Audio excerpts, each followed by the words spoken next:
This story, which we shall call Jaffna Junction, begins in Mathagal, a small village several miles outside the town of Jaffna in the north of Ceylon. In the early 1800s, the village of Mathagal was administered by a Vidani, or local chief, one Anthonypillai, who was well known for his wealth, his generosity, and especially his negotiation skills with the colonial rulers. Of the many grandsons of this local chief Anthonypillai, we are particularly interested in the two, Susai-Pillai Anthonypillai, the father of James, and Martin Vendagon, the father of Doris. This surprising discovery that James and Doris shared the same great-grandfather on the paternal side may explain why we have some eccentric types among us down the line. The maternal grandfather of Doris is the earliest lineage captured on film. Martin Abraham hailed from Kites, a cluster of Catholic-dominated islands off the Jaffna Peninsula. Doris, who had never met her grandfather, recalls, "My mother used to constantly boast about her father, Master Abraham, who was headmaster of St. Patrick's College, an institution run by the Oblate Fathers in Jaffna." This is the grand wedding in 1909, uniting two powerful families. Gertrude Chalama Abraham, daughter of the headmaster, marries Martin Vendagon, grandson of the local chief, before he sets off as a surveyor to the Federated Malay States. In 1909, Gertrude sailed to Malaya with her firstborn, Dominic, to join her husband, and subsequently had 6 other children, the youngest being Doris Daria Vendagon, all first-generation Malaysians. They settled in Malacca. While the history of Doris's family is well documented, photos of James' family ensconced in Mathagal are scanty. However, we managed to locate his father within this clan photograph. James's father, Joseph Anthonypillai, married Barbara Bastian Pillai. He was initially a businessman come landowner, whose business declined in later years. James was also the youngest of 7 children. Little is known of James's childhood, except that his lower primary schooling was in Tamil, and his upper primary in English and Tamil.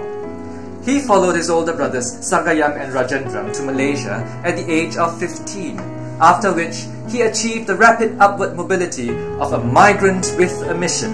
Despite obtaining extremely high grades in the senior Cambridge exams in Singapore, he declined his brother's offer to help him further his studies, citing financial obligations in Ceylon. He instead joined the Public Works Department, working and studying his way part-time till he rose to become a technical assistant.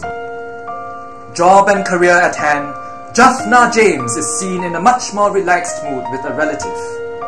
This photo comes in the form of a postcard, which these bachelor fellows printed using photographs of themselves. Were they looking for brides? Or were they merely sending home progress reports to parents and relatives?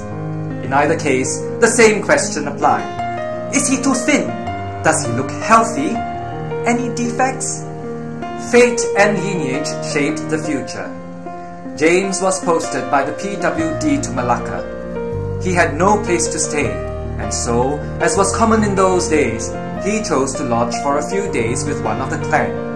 Relatives, of course, none other than the family of Martin Vendagon, whose youngest daughter happened to be a raving beauty, and very fair to boot, a crucial quality in bridal material. It is here that the great love story begins. Although James soon moved out to nearby government quarters in Garden City, the Jaffna clan gathered frequently to provide newcomers with emotional and physical support, and lonely husbands and bachelor men with opportunity to socialize. In this balmy, breezy, and languid atmosphere by the sea, despite the Japanese occupation, a handsome, educated man with a promising career, desperately stealing glances of a girl from a well-respected family while she was on her way to school, makes exciting drama, says Doris. I used to walk to school. He had a baby Fiat car. Every time he saw me, he used to horn, "Pot, pot," and persuade me to take a lift. I always declined. Then one day, the Martin family took a trip to Singapore. James came along. I think that's when the idea got into his head. She was only 17 and he was 30. The married couple in front of the Vendagon's house after the Mass at St. Francis Xavier's Church, Malacca. This was obviously a grand affair, despite the somber mood of 1943 and having to kowtow to the Japanese soldiers in the wedding finery. Soon after the wedding in 1943, James was posted to Alor Gajah, a small charming town in the state of Malacca, ideal for quiet, wedded bliss. Several years down the line, Peter, the eldest, was born. Doris was in labor at midnight during a heavy thunderstorm. The car broke down and there was no doctor or midwife in sight. Family life had begun. The Pillai survived the war, naturally, since the Japanese needed James to construct bridges. Still, it was life under Japanese martial law. The Japanese were desperate to rebuild the war-damaged infrastructure so that resources could be extracted for the war effort and the economy could get moving again. The PWD was a critical institution in this effort.